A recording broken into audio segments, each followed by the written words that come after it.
Well, g'day, ladies and gentlemen. Welcome back to Adelaide Conservatives. As always, I'm joined by Luke Munro. Luke, welcome back to the podcast. Yeah, thank you very much. Yeah, we've got a bit to go through today. As you know, our last podcast was on Election Day in the United States, and we now have a very clear picture of all the results from that. So, And wasn't that an exciting day?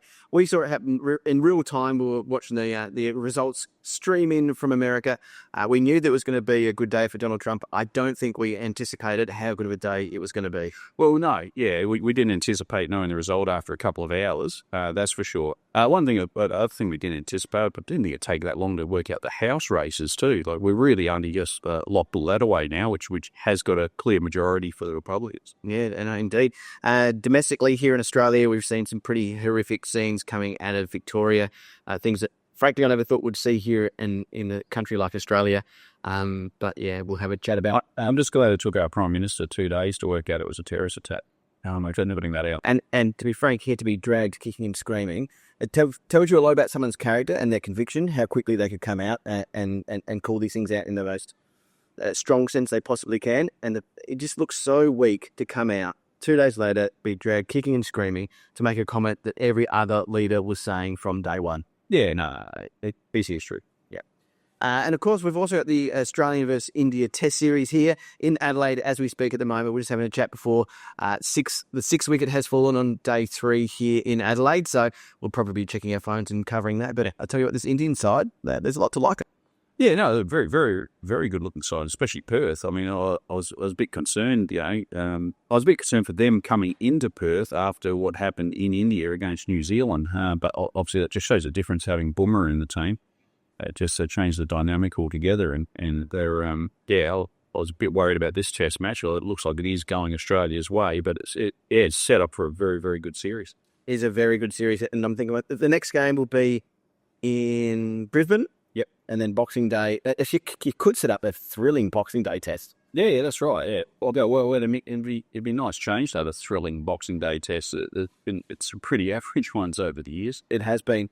Well, why don't we start off with the American election, where we left off from the last episode. We now know that Trump has overwhelmingly won the Electoral College. He will become the 47th president of the United States. He's going to have control of both houses of Parliament. And the Supreme Court. And the Supreme Court. So he's going to have... He's got the Grand Slam. He's got a fair old mandate to go through. How did the end...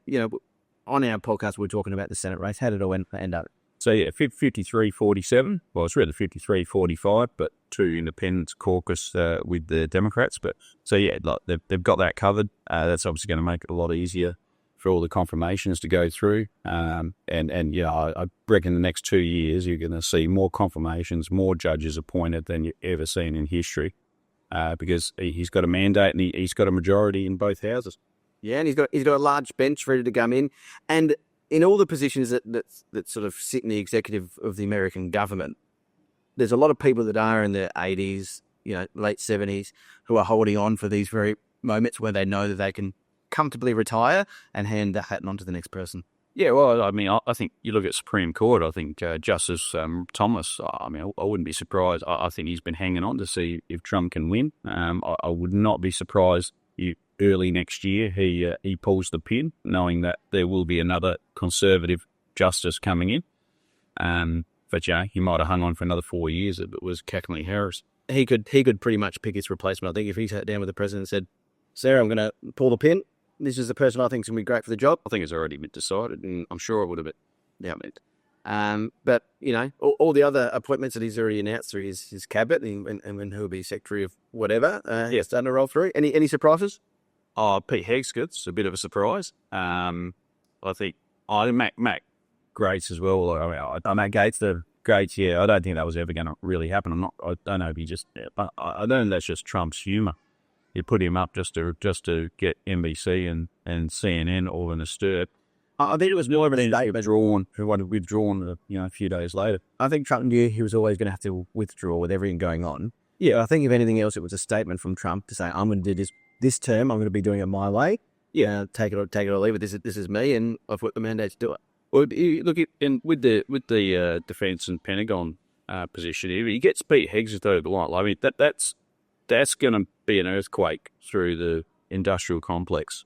It just was I followed him for a long time, and I know what he believes, know what he thinks, and he'll clean that place out. It's just whether there's hopefully not too much dissent on the Republican side because of what's perceived to be, or probably reality, a lack of experience.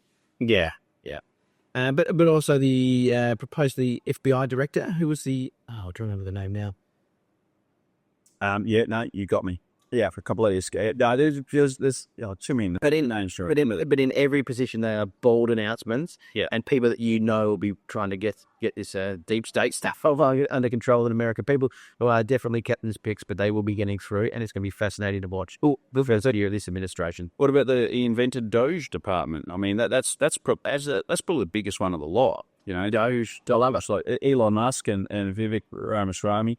How exciting. We talk about it a lot in conservative circles, how much waste there is at every level of government. We look at it here in Australia, you look at the federal government, state government, local government, the amount of extra bureaucracy is laughable. You see the things that these bureaucrats talk about and debate about in their own day-to-day life.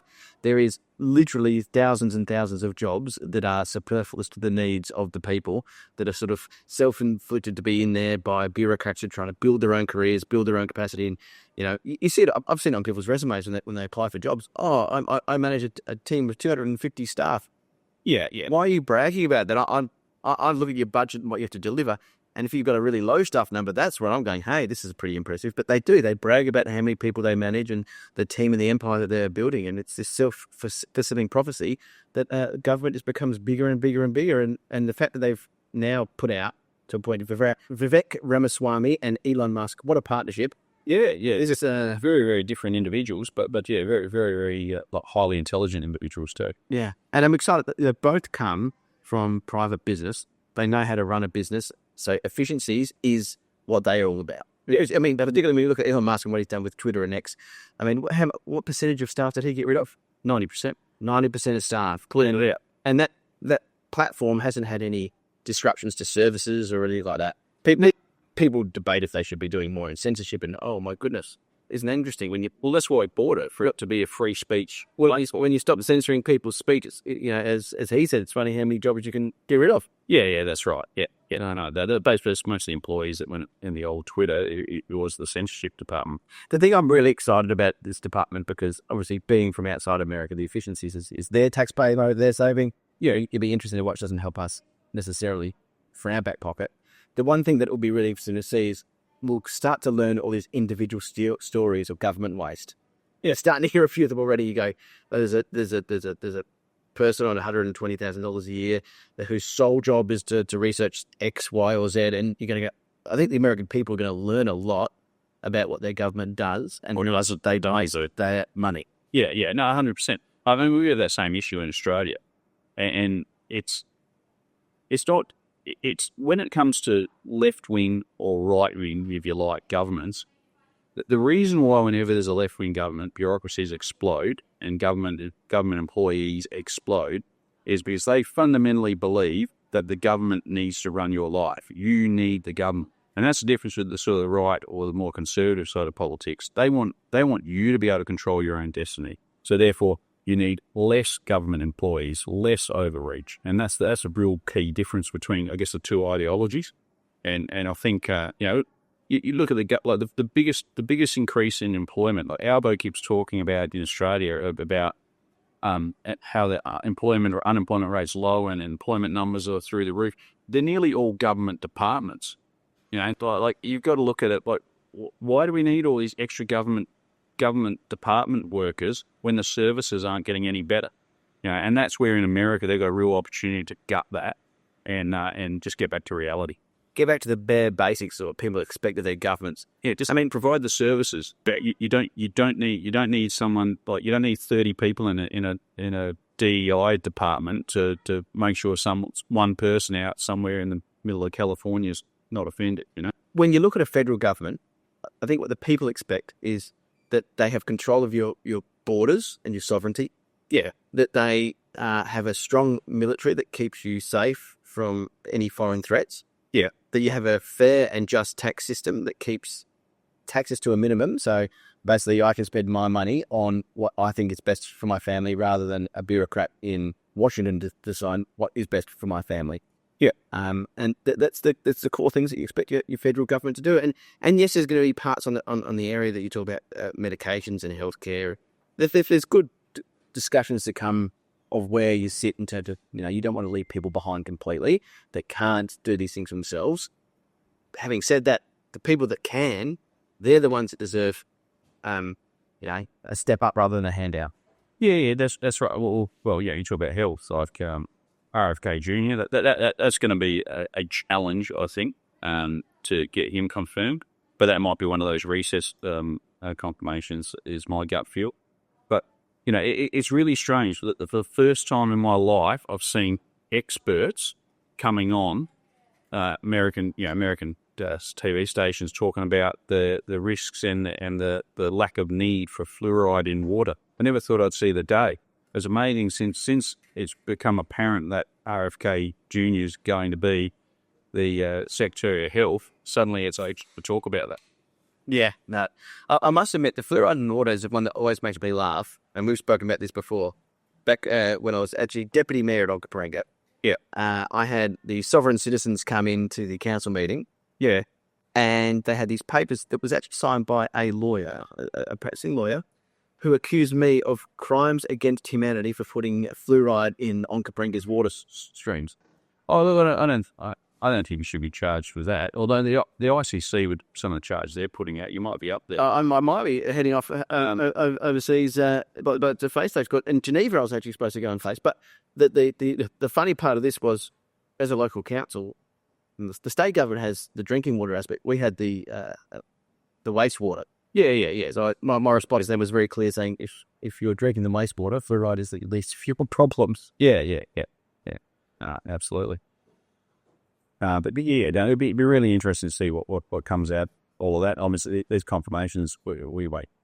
Everything won't be confirmed until sometime mid-February, so we'll be good to have a look at. I must admit, I've spoken to a few people now who aren't politically minded, who wouldn't call themselves conservatives or progressives, that just go about their daily family life as they do. Yeah. Pretty fitness-orientated people that are very excited about the RFK Jr. fact. Not so for when you talk about necessarily vaccines and those type of things, but when you talk about the foods and a lot of the chemicals that they still have in American foods actually shock me. Things that we have banned here in Australia a long time ago. Yeah. That they still have that has food colouring enhancement, these very unnatural things that they put in their food products.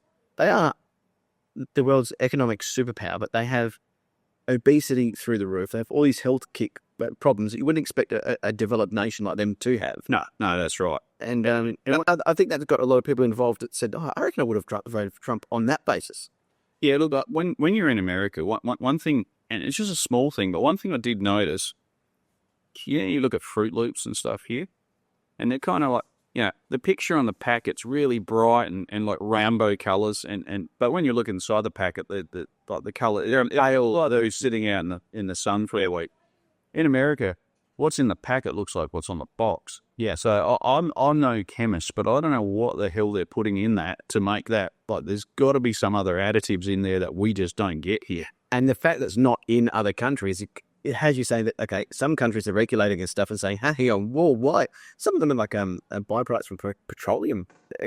How is anyone saying that's a great idea? Yeah. So no, that's going to mix things up a fair bit over there. And you should look like RFK's already said about during COVID, they had the most mortality per capita for people that got it than any other Western country. And you're kind of like, well, what is that? And then that comes back to their health in general. If their health in general is poor and the system's not doing a very good job, well, that's why you got people carking off it. Yeah. And that's why you hear a lot of people that are experts in the health world when they're looking at different models around the world, whether it's here with our Medicare or over in England, they've got a very strong system, or in America. Yeah. They talk about comorbidities. And I think America, because they're not a very healthy country, have a lot of comorbidities. And Frank, you can talk about whose responsibility is for healthcare, but it's going to be very expensive in America purely for the fact that they are a very unhealthy country. Yeah, well, per capita, this thing, everyone that talks about here, mainly left-leaning people that waffle on about Medicare and just fantastic medical system and and America, you wouldn't want to have America's system. Well, they spend more per capita than any other country on Perth on health in America. And they've still got those bad outcomes. So that's where it comes back to, there's obviously something else not quite right here. Yeah. Which hopefully RFKG gets to the bottom of for this. So One of the things I'm really liking to see, Donald Trump's influence in between the election and January 6th when he gets sworn in. January 20. Is it 20? I guess you got Jan 6 in your mind. Jan, You've been watching MSNBC time. I know. Jan 6. That's not doing That's all I'm going to take. It's all repeat on in my head. It's still talking about it. It's like, guys, it's over. Well, that's the day. That's the round. They've re-elected the resurrectionists. It's over. Is it actually is January 6th the day, like in the calendar, the election's the same day? Yeah, that's the day the Electoral College gets ratified. Is it every? Yeah. Is that locked in? Yeah. So that'll be an interesting one in itself. But Yeah, you're good to see Camilla have to ratify Donald Trump victory. it's the vice I president. love to be the fly on the wall in that office. Well, because she knows she's going to have to put her best foot forward. Because if she looks to be miserable or looks to be anything like, people will judge her. Hang on, didn't you see that presser she did the other week? Was she drunk? Probably. She looked like she was either drunk or she just come back from a bender weekend. Hey, to be fair to Kamala Harris, I reckon if I was a vice president, I had lost the election. I had a couple of months less left in the White House and at Camp David, my own residence. Oh, what a good time to put the party on. Oh, my career's done. Oh yeah, no, that's the problem. I don't think the party stopped for her. That's why she got nothing done. Oh my goodness, couldn't visit the border. You know, she was a border czar. And the other thing that I think has come out this week that is absolutely fascinating is no surprise to us that follow it. Actually, I think we've mentioned it here on this podcast that it will happen. Joe Biden pardoning his son, Hunter. Yeah, that's very messy. We've been told by this left-leaning media over in America, the CNNs, the MSNBC, even you're told ABC media here, ABC here in Australia, that Donald Trump is the biggest singular threat to democracy and he doesn't respect the rule of law. And nobody's well. Nobody. All of a sudden, Joe Biden, now that he's not running, his son. And when we talk about a pardon, so a pardon generally is someone who's done a crime, who is sitting in jail for that crime, receives a pardon, and part of that process says, yes, no, I forgive me for my sins, I've learned I'm different. Yeah. This pardon is over like a 10 to 14 year period. 11 years. 11 year period. So, and it's overarching. So any crime that he has either been prosecuted for or we don't even know about yet over an 11-year period. Now, I find that really weird. The fact that it's an 11-year period, that's pretty specific, isn't it? Yeah. Why 11 years? Well, because that's when he was on the board of Burisma, that he and getting $60,000 a month, and he knew nothing about that industry.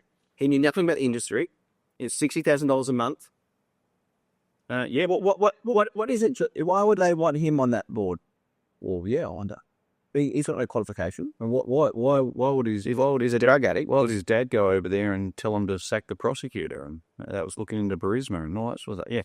No, look, I've heard a few. Trump's right. That whole family's corrupt. I've heard a few political commentators say, this is not the last pardon we are going to see. No, I guess he pardon himself. Well, who knows? Wouldn't that be something? Yeah. Wouldn't that be something? But the fact is, he actually came out and he said, I'm going to pardon my son because he was prosecuted for political purposes. Now, this sounds... Oh, really? This sounds pretty funny. It says... Where have we seen that playbook? We're not sure. Maybe the 47th president... Yeah, I have seen this. But then it was the last 4 years, non-stop. But if that's the case, if he's saying... I think this is what people need to maybe look into a little bit further. He's saying that this is a politically motivated prosecution from federal prosecutors. So he's politically motivated. He's getting prosecuted for tax evasion, which if any of us did that, or any American citizen did that, they'd just throw the book at you. But if you're getting a federal charge, it goes through the federal attorney who appoints that person? Not president. The president sets his own administration. Yeah. So he's basically saying his own administration is going after him for political purposes. Not technically correct. So basically, circuit judges appointed by the Trump administration are the ones, the previous Trump administration, were the ones that led the prosecutions. But yeah, he might control the Justice Department, but at the end of the day, if he's found guilty at that lower court level, it's almost impossible for a higher court, unless there's a miscarriage of justice, which there definitely isn't in this case. It's almost impossible for them to overturn. So I know where you're going, but I think that might be A bridge too far? bridge too far. I am known to that. Yeah. Yeah. But, yeah, I still find it fascinating to say that no one's above the law, but it's my administration has prosecuted this, which technically we can go with this. Yeah. Yeah. It still sounds ridiculous when you think about it. No, it is ridiculous. And what's that say to, like, in, let's face it, minority groups, Hispanics, African Americans, they're the ones that tend to get prosecuted the most. Now, yeah, you can argue about they tend to commit the most crimes. You go through all that sort of stuff, but they are the ones that tend to have less resources. So therefore, when they get prosecuted, they get put away. You look at all those folks that have, or lower socio-demographic people that had been convicted of these same crimes that are sitting in jail. How are they or their families going to feel about the fact that this bloke, who's just, let's face it, he's just a crackhead, has managed to basically walk away scot-free just because daddy's the president? I think the one thing it does do, and this is getting about 3 or 4 steps in front of ourselves, if I'm JD Vance, I'm getting really excited about that. Because what it means is, and we saw it with this election, there was a shift in the black male vote, there was a shift in the Hispanic vote. A lot of the minority ones, Democrats thought were their rostered on people, shifted towards the Republicans and Donald Trump. Yeah. Now, one of the reasons that people talk about it could be is because Donald Trump was pursued through the justice system and what they deemed to be an unfair thing. And they could resonate with that because they felt the same thing in their groups, right? Yeah. If they then see the Democrats pardoning their own family. Now, remember, when Trump left, everyone thought he was going to do that for his family. He didn't do it. He's the one that didn't. And Joe Biden, the Democrats are the one who now have. So I think they're going to get a few more rusted on people in, and they're never going to win those demographics. But if they, the 10, 20, 30% shift they got, if they hold on to that, JD Vance will be running next time around. I'm like, sure of it. Yeah. Will be, Well, the problem that they've got is they've set a precedent now which they can't wind back. They've spent the whole time saying equal under law, equal justice, da da da da. They can't use that line again. So if Trump, I wouldn't blame him if he gets towards the end of his presidency, he starts looking at everyone around him that might have potential stuff that even if it was fluff, he could pardon a whole horde of people and just go up yours. Yeah. And they've created that precedent now. They have destroyed the justice system over there. I wonder what Rudy Giuliani thinks about all this. Oh, I know. Rudy's going to be having a trip holiday down to Mar-a-Lago very soon. I think if I was Rudy Giuliani, I would have been camping out there the whole time. Like, hang on, Donald, that can do that, me. America's man still here. Look after me, brother. Yeah. But with that in mind, the other thing I've really liked, and has what has got into this topic in the first place, is that transition period where he's not formally the president yet. Yep. I mean, the other day he came out with a bold statement that said to anyone in Gaza, basically, release the hostage. If there is still hostages come the 20th of January, I will be doing absolutely everything in my power to basically bomb the hell out of you like you've never seen before.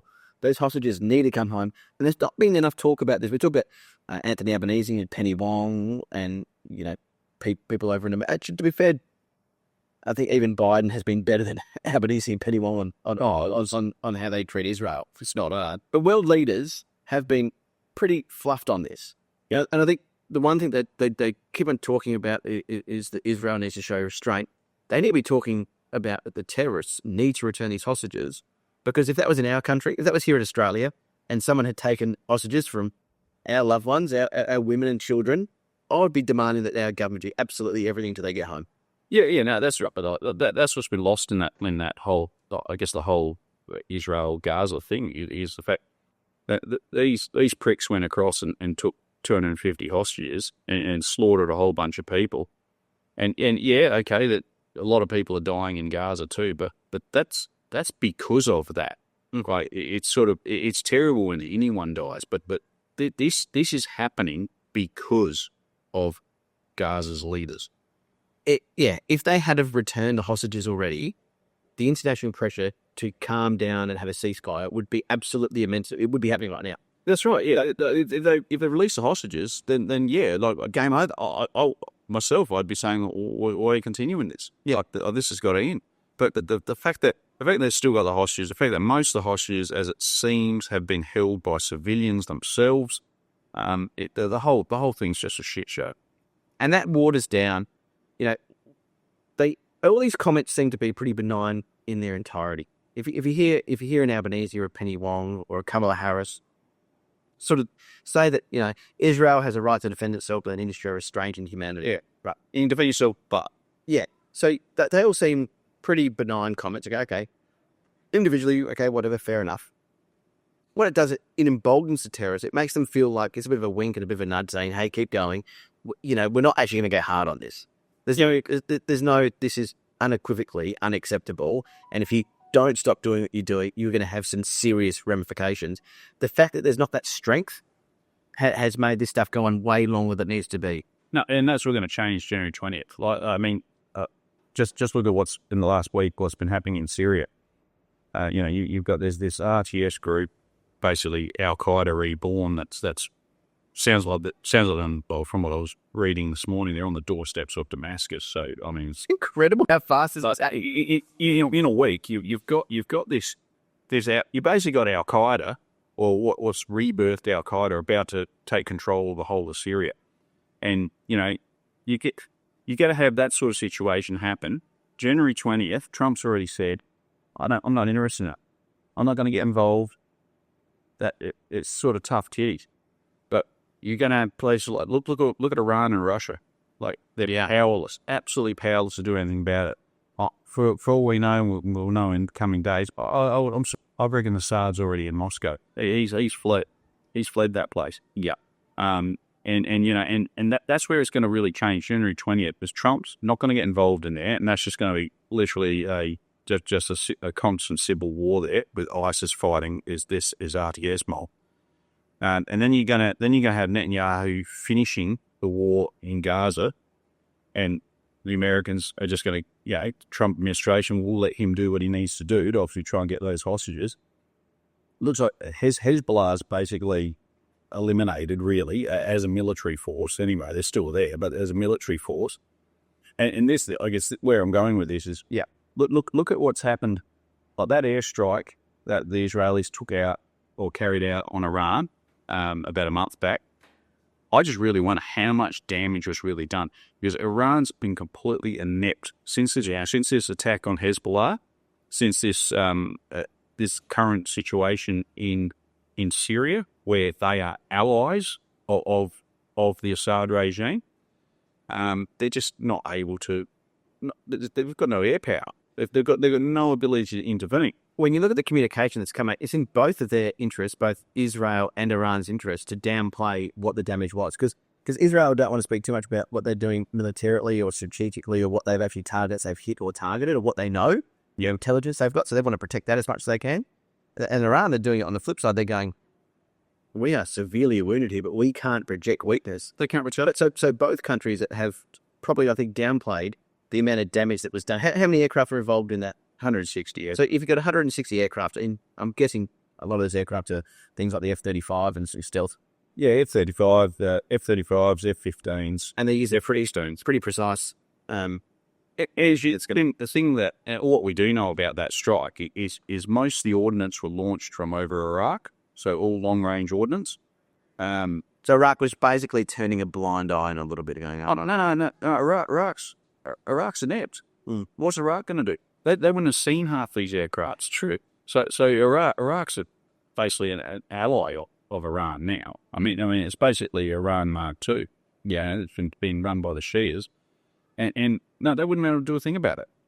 And is Iraq really going to have pot shots at Israeli aircraft? Well, that's what I'm thinking. I think even they did see it, they'll be next. It's a bad idea. We'll sit this one back. So I do think, I think the timing's everything. I think Israel's they've tried to finish off because they know how unpredictable Donald Trump can be. So I think Israel's gone, we're going to finish off Hezbollah. We're going to finish what we're doing in Gaza. I think these terrorists in Syria have gone, let's just take the whole place because Donald Trump's not going to have an appetite to get involved, and nor should he. I mean, it's not, like you said, if they say it's not America's war, why would I get involved? All you have to do is be watching the campaign and look how much America first both Trump and JD Vance are, and rightly so. Yeah, you would take great confidence in that. They're going, they're not going to get America involved in this. No, it's right. With everything else going on. Yeah, and I guess I'll look at what's happening in Syria and the new mob. Yeah, it might be Al Qaeda kind of reborn, and that's sort of going to have control of the major cities by the sound. But not necessarily the countryside, but they'll effectively be a new government there. For Israel, it's a little bit of my enemy's enemy. Yeah, because the dynamic's completely changing for Syria. You got a regime now that is pro-Russia, pro-Hezbollah, pro-Iran, and it's going to be flipped on its head to a regime that hates all those countries and organisations, hates Israel too, but they're just going to sit there. Like, I guarantee you, they don't go to the Golan Heights. They're not going to touch it because they know Israel will eliminate them. Yeah, and also they know that they can get under the skin of their adversaries by being, a little bit of a wing to a little bit of a nudge to Israel here and there too. Yeah. But that'll absolutely grind the bones of it. And the other thing this has really showed, we've spoken about this before, is, the one thing the Ukraine war highlighted is how much weaker we thought, how much weaker the Russian army is, military force, compared to what we thought it was. Yeah. Now, they still certainly have a lot of... Sorry to interrupt, just India are 9 for 168th. With a lead of 11.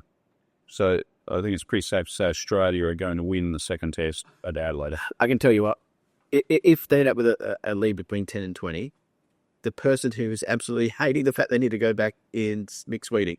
What a terrible situation. All you can do is get another low score. You cannot go and... maybe you get a win. I've got to be honest with you, and I can probably talk about this as an opening batsman for the Port Noarlunga Cricket Club.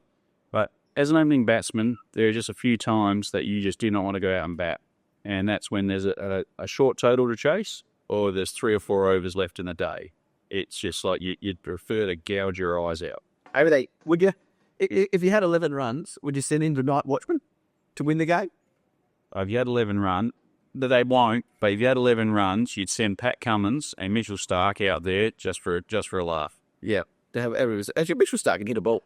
He might get ball. It might be over in 2 balls. Yeah. No. I tell you what, they have been very impressive, the Indian team. We looked at them in Perth. I was lucky. I was thinking, geez, this could be another summer where, day 3, don't buy yourself a ticket for day 4. Yeah. They came out in Perth and showed a lot of courage and conviction and confidence. I think that's the other thing that I think I'm noticing in this Indian team, the amount of confidence. And it's almost like that bit of swagger that we're used to see with Australian teams, that big of, arrogance without being arrogance being used in a negative sense. A big of arrogance where you got their confidence is absolutely showing in the way they play the game. Yeah, they're playing the game like Australians. Yeah. And the reality is, until Indians started working out they had to play the game like Australians, that until then they barely won anything. And one thing I will say about Indian cricket in general, or world cricket, the IPL, it is destroying the game. Yeah, and like the game of Test cricket, the traditional game of Test cricket is going to be down to 3 or 4 Test playing nations at some point in the next decade or so, because the IPL owns everything. They've taken over everything, and unfortunately, I think they are destroying the game, particularly outside of India itself. Yeah, and I think you're right. When you look at the nations, you'd actually look at a Test series that would have some interest. You're going to get it with the Ashes. You're going to get it when Australia play India for the what's the Australian English? Border Gavaskar. Yeah, the Border Gavaskar Trophy. You're going to get a lot of interest there. What is that, True? Border Gavaskar. Jeez. And you're going to get it maybe with, You tell me who's in cricket enough a year, really. and you're going to get it with a New Zealand Yeah. team, depending on how they're going, because obviously they're a much smaller nation. What trope is that one? The Aaron Porter Hadley. But Trevor Chappell under no, yeah, it's one day. That'd be unfair. Yeah. But yeah, no. But yeah.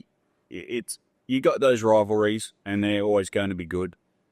But yeah, like we had the privilege on Thursday night at Port Norland Cricket Club of having Skull. Kerry O'Keefe came down to speak. How was that night? I must admit, I had a meeting to go to, and it was definitely a cricket club thing. But oh man, I was a bit. Was it a Liberal Party meeting? We maybe sitting there watching paint dry. I was sitting there waiting for paint dry, and I was just thinking it the whole time. I was in that meeting, and I was going, "Oh man, what's Luke doing right now? Talking to Skull? Is he having a beer with him? What stories are you hearing about the old Australian cricket team?" Well, I actually, afterwards, I got to have a quick chat with Skull, and he was talking about, and this is the direction they're going in, that they want Test cricket to be a 2-tier comp. They want to have six in Tier 1 and 6 in Tier 2. That's where they're going. You're probably in the next Test Championship, which will be up after the middle of next year. So once they do that, it's basically dead, because no one will want to play in the second tier. So then suddenly, just in very short time, you'll have 6 teams. When I look at the barometer of that, right, I go, is there a chance that the West Indies, the great West Indies, we look at the history of fantastic West Indian cricket, are they in Tier 1 or Tier 2? What's going on here? No, they're in Tier 2. Like that to me says Test cricket's dead. Well, you're gonna have like, it's not even based on stage form. It's just reality of how it'll be. You're gonna have India, Pakistan. You're gonna have Australia, probably New Zealand, and you're gonna have England and South Africa. That's your Tier 1. You're gonna have Sri Lanka, West Indies, and probably Bangladesh and Ireland and all those other, and you get Afghanistan. You should start getting down to teams that just aren't at Test level, really. And I think the biggest part of this too is we both grew up in a generation where the Australian summer happens. You're a kid. It's school holidays. The Test cricket's on. You can wake up. I used to wake up, head downstairs, get myself breakfast, and start. I was the first one up in the house, just ready to start watch the first ball of the Test match. Yeah, because it was so exciting, and you could then go and do things. So I play with your mate, have your own hit, go and check the score. Yeah, who's to how that works? There's a generation now. We'll always follow Test cricket no matter what happens. yeah. I look at my children. I think, will that be the same? That now it's not like that. We've been watching free-to-air TV where Channel 9 will be on the TV. It's Netflix or YouTube or streaming places. So it's not part of that growing up. I mean, that they do it. They're exposed to us when I'm watching it. It's almost out of the culture, and It becomes as a generation out of the culture. So if they don't just do something to change it now, when that next generation comes up, all they're used to watching is this 2020 thing, and they're trying to play a Test match where they've hit it over the head or reverse sweeping, and we are already seeing less and less Test matches. Then India's bowled out, and Australia need 19 runs to win the second Test. Oh my God, McSweeney, this is a disaster. Yeah. Maybe not.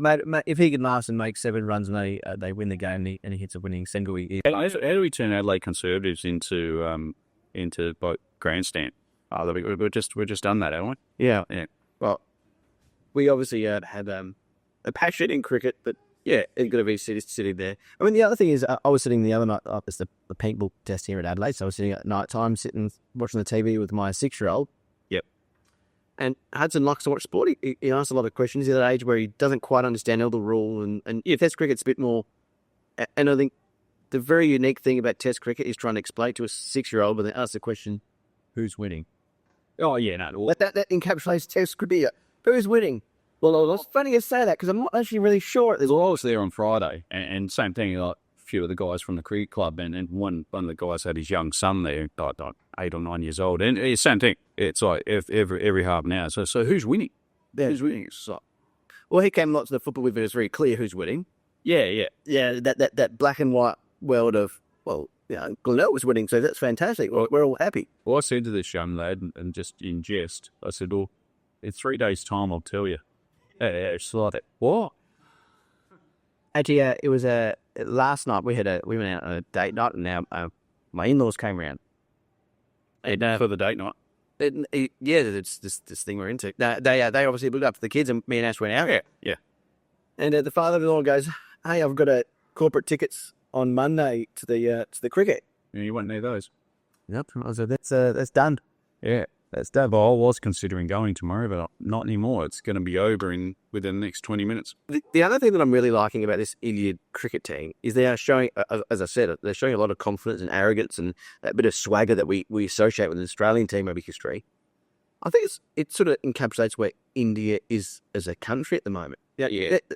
Their economy and everything they are doing it to be a democratic country that has, pretty good values and can engage on world commerce but right now, if I have a piece of tech, if I'm going to buy things for the podcast or something, and it comes from India, I'm actually happier to buy something from India than I am from China because I know it's going to be still a pretty good price, pretty good. Actually, the quality is getting better and better, but I know it's going to an industry that is going to be a lot better than if I'm going something China. Well, I guess you got to go back to the politics and the incoming administration in the United States. Like everyone keeps talking about inflation, when he inflicts this 35% tariff on Chinese products. Well, I don't. What's happening geopolitically is that India is starting to tie itself more to the United States. Yep. They're sort of starting to break those ties with Russia.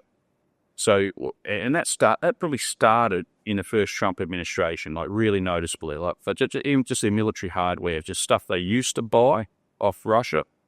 They're not buying that anymore. They're starting to try and do deals with American manufacturers for military equipment. Correct. Yeah. And what will happen is, 35% tariff from China.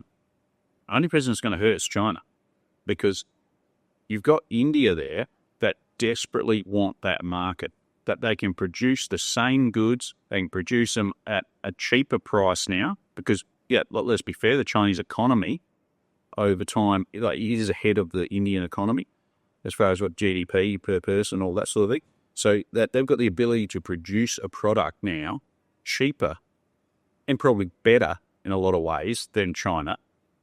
And I think when these tariffs come in, that's Trump's plan. I reckon that's where he's going to tap into. He's going to go, all right, let's build this relationship with India, a reliable partner.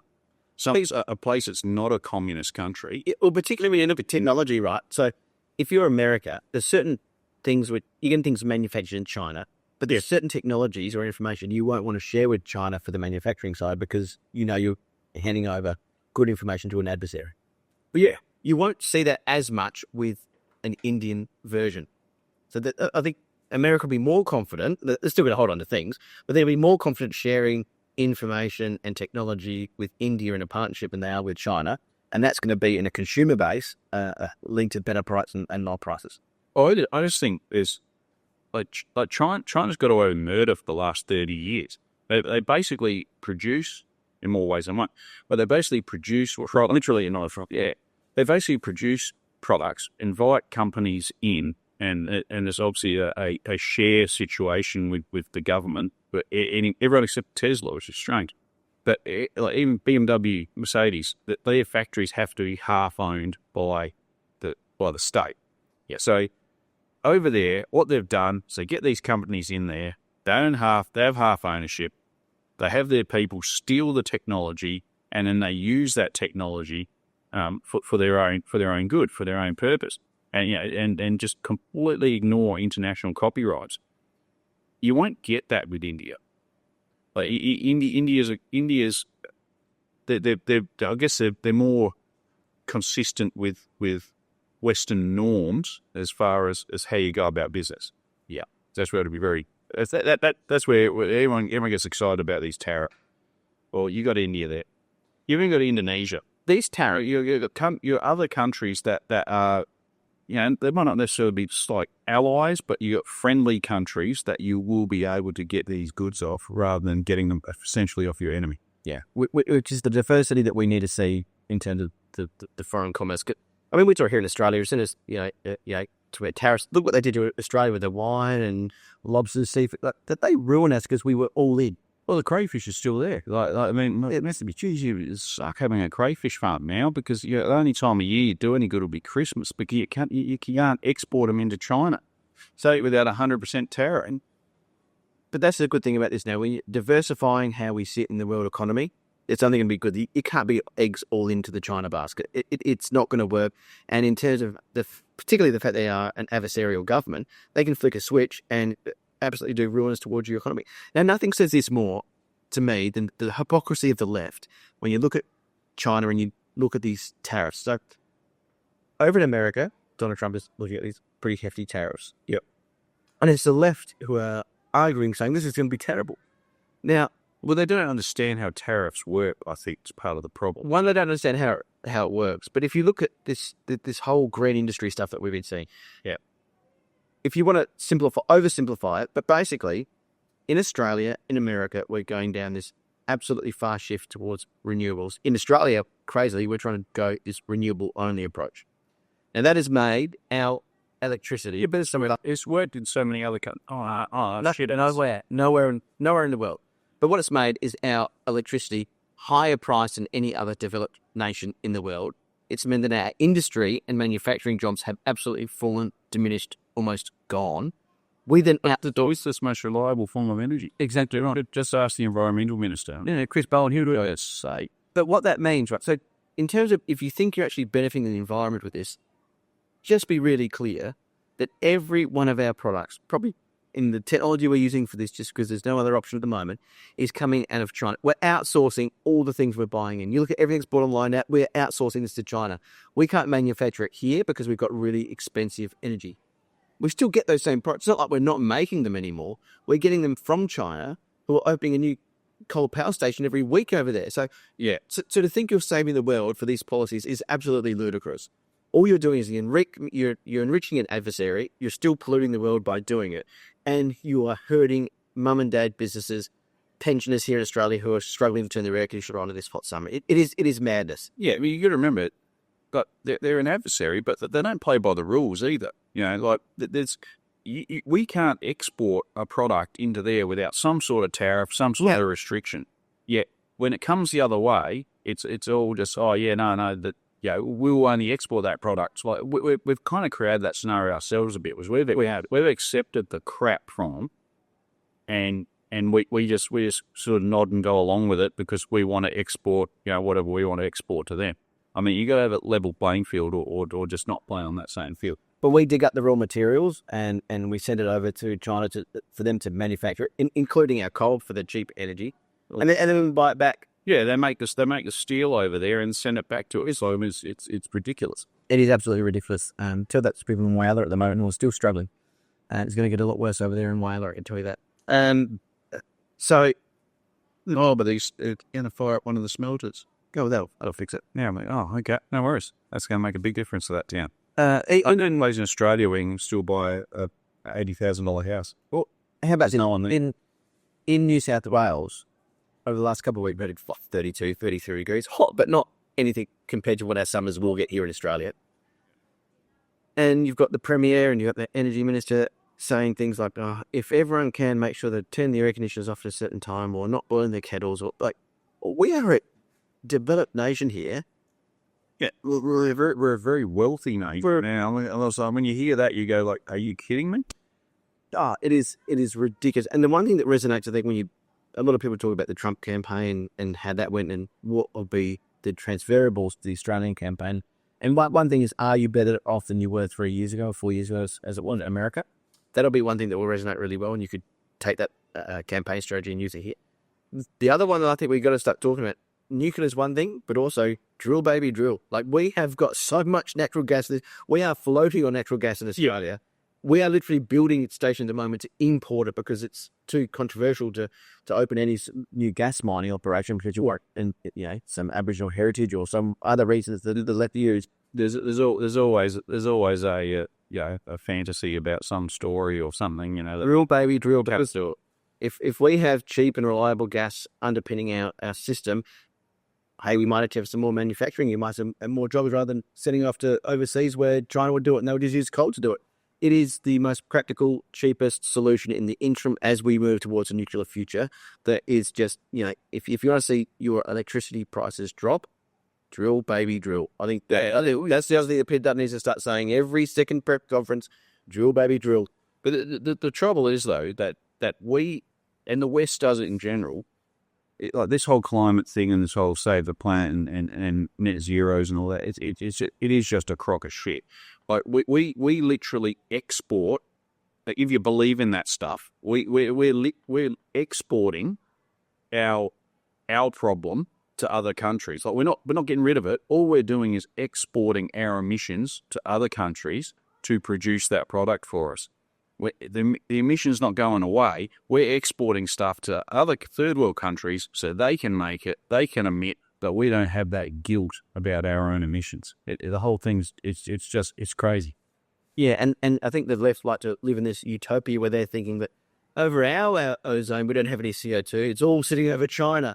Well, that's not the way gas works, ladies and gentlemen. But they can't. It's just nonsense. It is absolutely ludicrous. It's I think that's going to be one of the things of watching this federal election. A lot will be about nuclear, but I think gas is going to have to be one of the big discussions about, one, all the coal stations now, keep them open for as long as possible. 2, drill, baby, drill, get as much gas into the system to make sure the electricity is going to be cheaper right now. Let's not wait for the 10 years that nuclear will come in, and then start right now on the nuclear policy to make sure that in 10 to 15 years, when we're using a lot more power, we have the capacity to bring industry interest rate. One thing going in the next federal election here in Australia, which I hope the Liberal Party learns by. I don't have any faith in the state Liberal Party learning by it, but I hope the federal Liberal Party learns by what happened in the Trump in the last election with Trump. Lead with your convictions. Lead with what actually say what you believe. Do what you believe. The problem we have here, and especially with a lot of state Liberal governments, or no, it's not like there's any governments, but the state Liberal oppositions, they don't lead with their convictions. They're just fluff.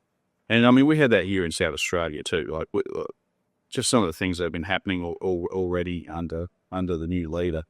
I'm scratching my head. Yeah. And you can do it. I mean, we saw in the Marshall era, you can go 4, 8, 12 years, and eventually you fall over the line because it's anyone but the government who's already lost a lot of paint. Yeah, but what you're seeing with Peter Dutton at the moment is he's got a real chance up to just 3 years to getting government back because he is standing by his conviction. And I hope he stays that way. I hope he goes hard with that because he needs to. And yes, you're gonna. Some people are gonna go, and they're gonna try and boogeyman you about environment. But just if you believe it, go with it. I prefer to be in opposition rather than be a bullshit artist in government.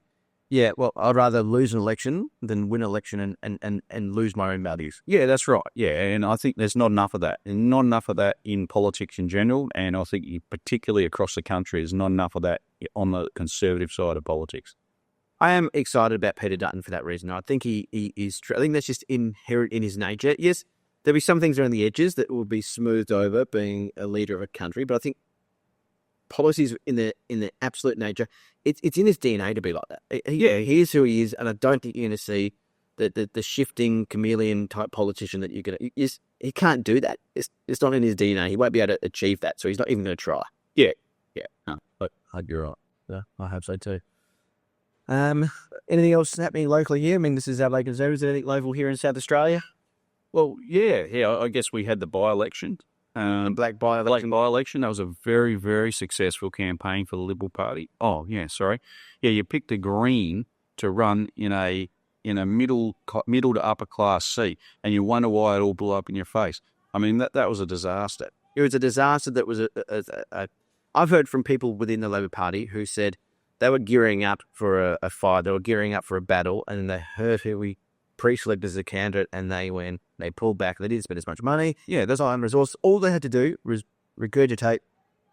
They're a Green. They're not a local. They're a Green. They're not a local. And it just unfortunately, like we do have a Conservative executive in South Australia finally, but this sounds like this was a captain's pick by Vincent Tarzia. And it just makes me think that the Liberal Party in South Australia has not learnt a thing. They're doing the same crap that they did when Stephen Marshall was there by introducing bills on abortion and all this sort of stuff. Like what? Like just just get your shit together, or you're going to be in opposition for 20 years. I did get asked by a prominent Adelaide journalist the day after the by-election. He sent me an email and he said, do you have any comment on this? And my response was simply, you can't keep black, blue with the green. Yeah, I think that sums up how that election went down. yeah, that's And unless you start pre-selecting people that actually align with your values, it's the base that you lose. I mean, that's what we saw at the end of the Marshall term here in South Australia, and I'm sure you're seeing it in Victoria as well and other places around around Australia. The core people are dropping off, your membership's dropping off, and they're going to some of the minor parties because they don't feel listened to, they don't feel engaged. And I think Alex Andy's done a fantastic job here in South Australia getting that base and rally and excitement behind you in the Conservative mixture. Well, there's nothing negative at all to say about Alexander. I feel for Alexander because he's working so hard to basically champion the Conservative voice. And yeah, no, I mean, I'm sure he must feel like he's smashing his head against a wall sometimes with just some of the things that the party does, where you go like, what do we really stand for here in South Australia? And as you said, Luke, we have control over the executive, the parliamentary, because we've had 15 years of the moderates have control of the executive. Yeah, that's where it has to translate over. And what the executive has to know now is we are only ever going to take control of the party in its entirety and get it back to where we need to be if we pre-select Conservative people in wonderful seats. And we don't care if you're male, female, whatever you want to be. It's, are you in line with the values? If that's the number one principle we go for, that's where we'll start to make a big difference. yeah, that's right. Don't be afraid to lose. Yeah, like if you lose and your values are in check and your principles are in check, well, so be it. But I'd prefer to lose and keep my integrity than win and just be an absolute sellout like what the Liberal Party was under Stephen Marshall. One of my favourite concession speeches of all time was from a former Australian Prime Minister. And it wasn't when he lost his Prime Ministership, Tony Abbott. It was when he lost his seat. Yeah. He came out there and he knew, when he ran, he knew he was up against it. The chills, the money, the feeling, he knew he was absolutely up against it. And the one thing he said on election night was, I'd rather be a loser than a quitter. He didn't change who he was. Yeah, that's right. And we see that now. I love watching everything he's doing. But that's what we need for the Prime Minister. We need people that actually have integrity and say what they mean and do what they say. That's what we need. And there's just not enough. Like there's none of it. There's none of it that I can see on the left of politics in Australia. But unfortunately, a fair chunk of the people on the so-called right of politics are no better. And all politics is local. All politics is grassroots. One of the things that when we established this podcast, one of our goals that we would like to achieve is to find good local candidates in local, state and federal government. So if you're a Conservative and you're looking to run in any election, please reach out to other Conservatives. Send us a private message. I would love to hear from you because we want to get as many Conservatives in every layer of government running. Put your hand up. Be proud to do it. And if you lose, who cares? Stay true to yourself. And I think that's the best thing we can be doing. Absolutely. 100%. As always, thank you very much. Easy. Cheers. Thank you.